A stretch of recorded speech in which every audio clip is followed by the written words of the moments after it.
Assalamualaikum warahmatullahi wabarakatuh. Oke, kembali lagi bersama saya Apoteker Irham di channel kesayangan kita, channel Tanya Apoteker.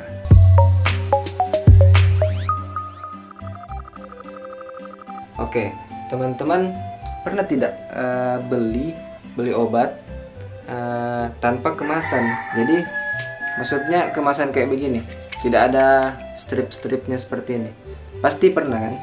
Jadi teman-teman, saat kita membeli obat tapi tidak diberikan kemasan primer seperti yang tadi saya perlihatkan, itu ternyata ada kerugiannya loh.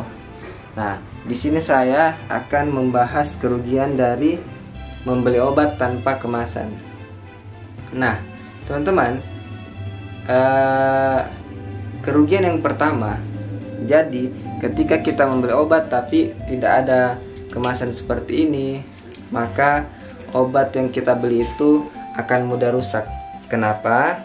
Nah, karena obat-obat itu dia langsung tersentuh dengan tangan kita, kemudian ke tangan orang lain, ke tangan petugas, ataupun dia kena sinar matahari langsung, dia kena udara. Jadi mikroorganisme itu dia bisa dengan mudah tersentuh dengan obat kita. Dia akan mudah terpapar sehingga mengakibatkan obat yang kita beli akan mudah cepat rusak.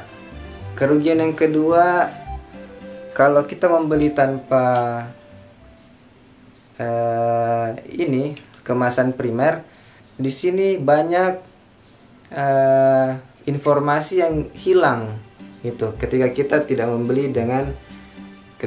membeli tapi tidak diberikan kemasan primernya. Informasi yang bisa kita dapat di sini ada nama obat tentu saja.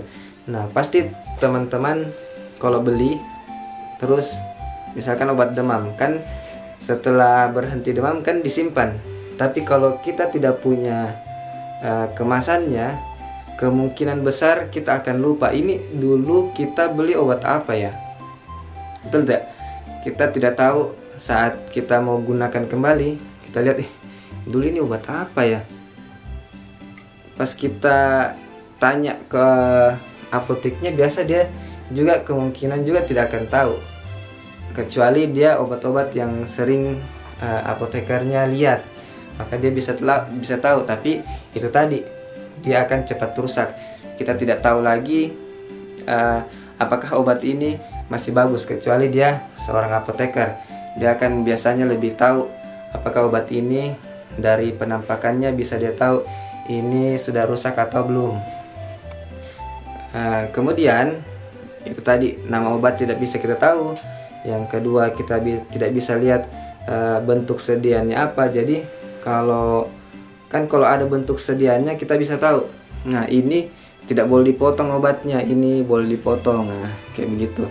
Kemudian apalagi ya, di sini di kemasan primernya kita bisa lihat expire date-nya. Nah, ini juga yang paling penting ini. Nah, di sini kan di belakangnya ada, bisa dilihat nih.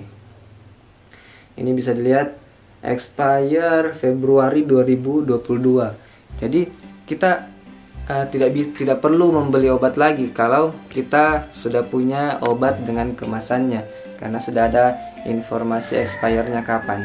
Nah, gitu.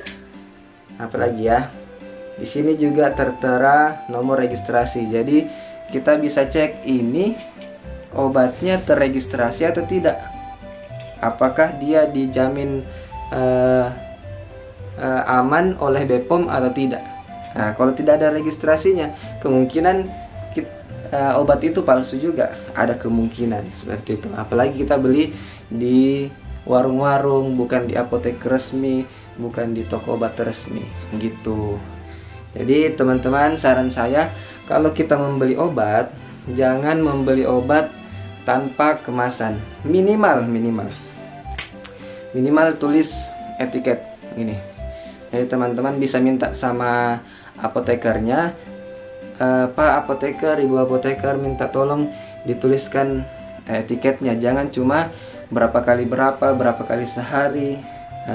Harus ada etiketnya, nama obatnya ada, ini untuk obatnya untuk siapa, berapa kali sehari, tablet kah, sebelum makan kah, sesudah makan, fungsinya apa, tulis di sini. Jadi kita bisa tahu ketika kita ingin menggunakannya kembali. Oke. Cara merekam seperti ini kayaknya susah juga karena berat ini kamera. Oke. Terima kasih sudah menyaksikan. Nanti kita jumpa lagi di video selanjutnya. Saya Apoteker Irham. Terima kasih sudah nonton. Bye bye.